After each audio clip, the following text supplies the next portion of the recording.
லாஸ்டா சொல்லி முடிச்சிடறேன். இன்னொரு 5 நிமிஷத்தை முடிச்சிடறேன். எத்தனை பேர் கேட்க கவனமா இருக்கு? ஆமீன் சொல்லுங்களேன்.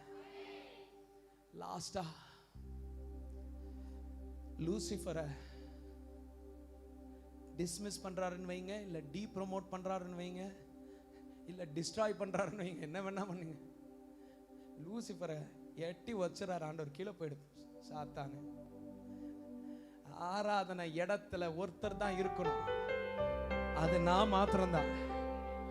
ஆராதனைக்கு பாத்திரர் நான் மாத்திரம்தான், வேற யாருமே அங்க 2 பேருக்கு என்ன இல்ல, இடம் இல்ல, கீழே போயிடு. ஆமீன் சொல்லுங்களேன். உலகத்திலே சாபம் எது தெரியுமா? சாபம், you know what is curse? உலகத்திலே பெரிய சாபம்னா நம்மளுக்கு குஷ்டரோகம் வருதோ இல்ல நம்மளுக்கு கேன்சர் வருதோ இல்ல. நான் போன வாரம் கிருஷ்ணகிரிக்கு போயிருந்தேன். அங்க மீட்டிங் பண்ணிட்டு இருக்கிறோம். நான் பைபிளே எடுக்காம பிரசங்கம் பண்ண ஃபர்ஸ்ட் மீட்டிங் அதுதான். ஏன்னா யார் கையிலயும் பைபிள் இல்லை. புது ஆத்துமாக்கள், புதுசா யார் இவங்க எல்லாம் கேட்டா நிறைய பிளைண்ட் பீப்புளை கொண்டு வந்து உட்கார வச்சிருக்கிறாங்க. இன்னும் நிறைய பேருக்கு குஷ்டரோகம். ஐயோ எப்படி கை தட்டினாங்கன்றீங்க ஒரு பாட்டுக்கும். ஐயோ நான் நினைச்சேன் ஐயா குஷ்டரோகம் அவங்களுக்கு இல்ல, சொல்ல மாட்டேன். அவங்க என்னமோ அவங்களுக்கு குஷ்டரோகம் இல்லாத மாதிரி கையை தட்டிட்டு இருக்காங்க. நீங்க எல்லாரும் உங்களுக்கு குஷ்டரோகம் இருக்கிற மாதிரி. பெரிய சாபம் வந்து குஷ்டரோகம் வர்றதல்ல, தேவன் அவருடைய சமூகத்தில் இருந்து உங்களை விலக்குறது தான். தேவன் உங்ககிட்ட பேசாமல் போகிறது. That is the biggest curse. Hallelujah. நீங்க சபிக்கப்பட்டிருக்கிறீங்களா இல்லையான்னு இப்படி செக் பண்ணணும். எப்படி செக் பண்ணணும்னா, யூதா புத்தகம் வீட்டில் வாசிக்கங்க, 1 அதிகாரம் 5வது வசனத்திலிருந்து 11வது வசனம் வரைக்கும் பார்க்கும் போது 3 காரியம் சபிச்சார். 1 கீழே தள்ளிட்டார். ஆமீன் சொல்லுங்களேன். என்னைக்கெல்லாம் கிறிஸ்தவன் எப்பவுமே கீழே இருக்கிறானோ, கீழே இருக்கிறான் பாஸ்டர், கஷ்டப்பட்டு இருக்கிறான் பாஸ்டர், வேதனை மேல வேதனை பாஸ்டர் அப்படின்னா நீ சபிக்கப்பட்டிருக்கிறன்னு அர்த்தம். ஏன்னா துதிக்கிறவனை என் ஆண்டவர் என்னைக்குமே கீழே வைக்க மாட்டாரு, துதிக்கிறவனை என் ஆண்டவர் என்னைக்குமே மேல வைப்பாரையா. நீங்க கவனிச்சு பாருங்க, ஒரு குடும்பத்துல ஒரு சில பேர் மேல இருப்பாங்க, ஒரு சில பேர் கீழே இருப்பாங்க. ஈஸியா கண்டுபிடிச்சலாம். இந்த மேல இருக்கிறவங்க என்ன பண்ணிட்டே இருப்பாங்க, தூச்சிட்டே இருப்பாங்க. இது சும்மாவே வாயை பொத்திட்டே இருந்தா பின்ன எங்க இருந்து நீ மேல போடுவேன்? பேசணும், ஆண்டவரை உயர்த்த வேணாம் சொல்லுங்களேன். கீழே தள்ளிட்டார், கீழே போயிட்டான். 2வது அவன் கால்கள் கட்டப்பட்டு இருந்துச்சு. சில பேர் பாருங்களேன், சர்ச்சுக்குள்ள வந்து ஆராதிக்கவே மாட்டாங்க. அதனாலதான் பொண்ணுகிட்ட இருந்து வெளியில வர முடியல, அதனாலதான் குடி பழக்கத்துல இருந்து வெளியில வர முடியல, சிகரெட் பழக்கத்துல இருந்து வெளியில வர முடியுது. சிகரெட் குடிச்சிட்டு உள்ள வர்றவன் எல்லாம் பாருங்களேன், கையே உயர்த்த மாட்டான், கையே தட்ட மாட்டான். ஏன்? அந்த பாவத்தை பிடிச்சு இவனை உட்கார வச்சிருக்கு. துதிக்க ஆரம்பி, அதை விடுறதுக்கு ஆண்டவர் உனக்கு உதவி செய்வார். என் ஆண்டவரை துதிச்சு பாரு, துதிகளுக்கு நடுவில் அவர் வாசம் செய்கிறவராக இருக்கிறார். எவ்வளவு பெரிய பாவியா இருந்தாலும் சர்ச்சுக்கு வரலாம், ஆனா பாவத்தை விடுறதுக்கு இயேசு வரணும். இயேசு வரணும். சர்ச்சுக்கு வந்துட்டு ஆமீன் சொல்லுங்களேன். சர்ச்சில் இருக்கிற பிள்ளைங்களையும் பார்த்து நான் சொல்லியிருக்கேன், கேமரா பிடிக்கிறதுக்கும் வெறும் அஷரிங் பண்றதுக்கு மாத்திரம் இல்ல, தேவ செய்தியை கவனமா கேட்கணும், கர்த்தரை நல்லா ஆராதிக்கணும். நிறைய பேர் சர்ச்சுக்கு வருது பேபி சிட்டிங் பண்றதுக்கு, வெளியில அங்க நடந்துகிட்டே இருப்பாங்க. கேட்டா சர்ச்சுக்கு வந்துட்டாங்களாம். கர்த்தரை உயர்த்தாம போக கூடாது, கர்த்தரை உயர்த்தணும். அதனாலதான் அந்த பாவ சிக்கல்ல இருந்து உன்னால வெளியில வர முடியல. ஜாக்கிரதை. 3வது பெரிய சாபம் லூசிபர் மேல வந்தது எது தெரியுமா?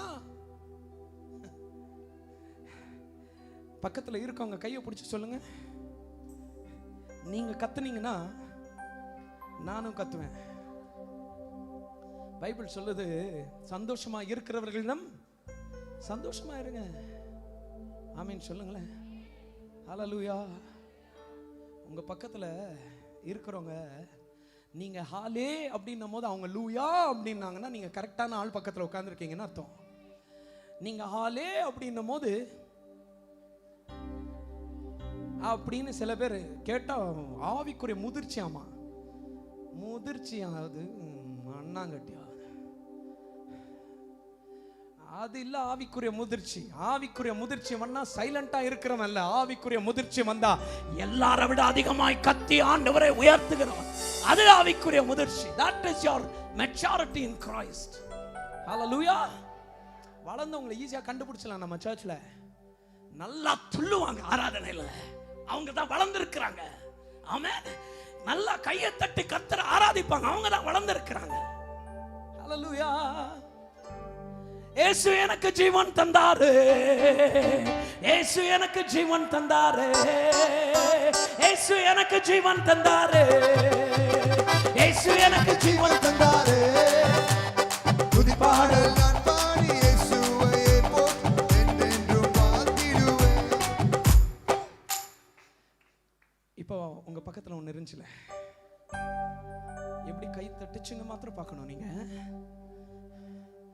ஒரு சில பேர் இருக்காங்க, இதுவும் உருப்படாது, அடுத்தவங்களையும் உருப்பட விடாது. எப்ப பாரு எனக்கு ஜோரம் பாஸ்டர். ஆமா இரு, அப்படியே உனக்கு அடுத்த வியாதி வரும் பாரு, இப்படியே உட்காந்துட்டே இரு. அடுத்த வியாதி மேல அடுத்த வியாதி மேல அடுத்த மேல கைய தட்டி எந்திரிச்சு புறப்பட்டு போவியா?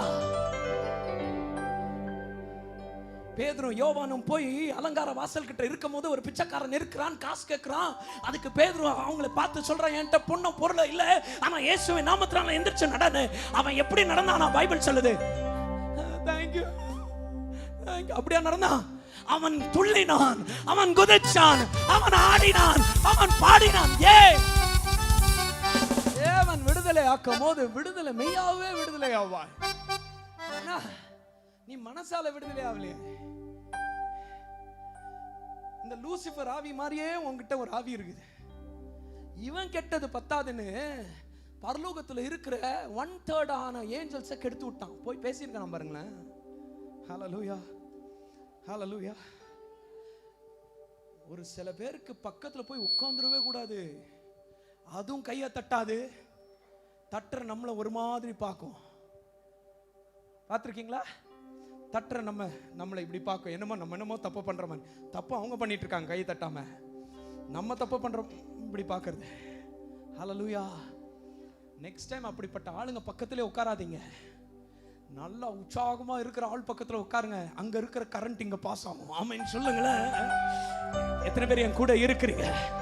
எனக்கு நம்ம சர்ச்சிலேயே நல்லா கையை தட்டுறவங்களை பார்த்தா தான் ரொம்ப பிடிக்கும். ஐயா,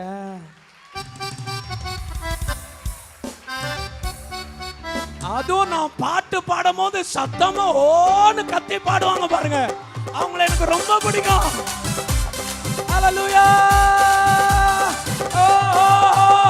இயேசு எனக்கு ஜீவன் தந்தாரு, இயேசு எனக்கு ஜீவன் தந்தாரு. ஜூடா சர்ச் மாதிரி பாடுங்க. இயேசு எனக்கு ஜீவன் தந்தாரு, இயேசு எனக்கு ஜீவன் தந்தாரு. துதி பாடல் நான் பாடி இயேசுவை எப்போதும் என்றென்றும் வாழ்த்திடுவேன். துதி பாடல் நான் பாடி இயேசுவை எப்போதும் என்றென்றும் வாழ்த்திடுவேன். இப்ப தலைக்கு மேல மாத்திரம் கையை தட்டி ஹல்லேலூயா பாட போறோம். நீங்க ஹல்லேலூயா கண்ணை திறந்துட்டே பாடிட்டு இப்படி பக்கத்துல பார்த்துக்கிட்டே இருங்க. அவங்க ஏஞ்சலா அவங்க டெவிலான்னு இப்ப கண்டுபிடிச்சலாம். ரெடியா? 1 2 3 4 ஹல்லேலூயா ஆமென் ஹல்லேலூயா ஹல்லேலூயா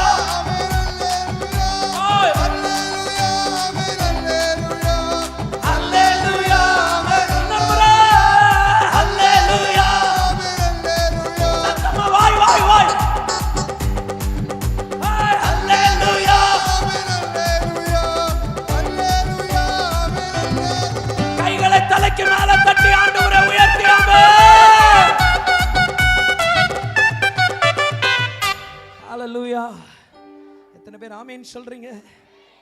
கடைசியா இப்படி மாத்திரம் ஒன்று சொல்லி முடிச்சுட்டா முடிஞ்சிச்சு, மெசேஜ் முடிஞ்சிச்சு. அப்படி ஒரு மாதிரி என்னை பார்க்காதீங்க. எந்த இடத்துல சைலண்டா இருங்கன்னு சொல்லுவாங்க? ஹாஸ்பிட்டல்ஸ்ல ஏன் பேஷண்ட்டு ஐசியூல இருக்கிறாங்க, நீங்க கத்துனா அவங்க போயிடுவாங்க. ஆனா ரோட்ல போனீங்கன்னு வைங்களேன்,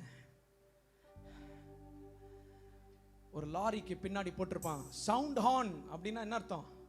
ஹார்னு அடி, அப்பதான் நீ வர்றேன்னு எனக்கு. அப்ப சவுண்டு போட்டா முன்னாடி போறோம்னு அர்த்தமா? ஆமா. ரொம்ப சவுண்டு போடுற ஏரோப்ளேனு சவுண்டு போட்டா பறக்க போகுதுன்னு அர்த்தம். சைலண்டா இருந்தா சாவ போறேன்னு அர்த்தம். நீங்க என்ன அர்த்தத்துல இங்க உட்கார்ந்துருக்கீங்கன்னு எனக்கு தெரியல. ஆனா சவுண்டு போட்டீங்கன்னா நீங்க மேல போவீங்க, மேல போவீங்க. ஹல்லேலூயா. எத்தனை பேர் ஆமென் சொல்றீங்க?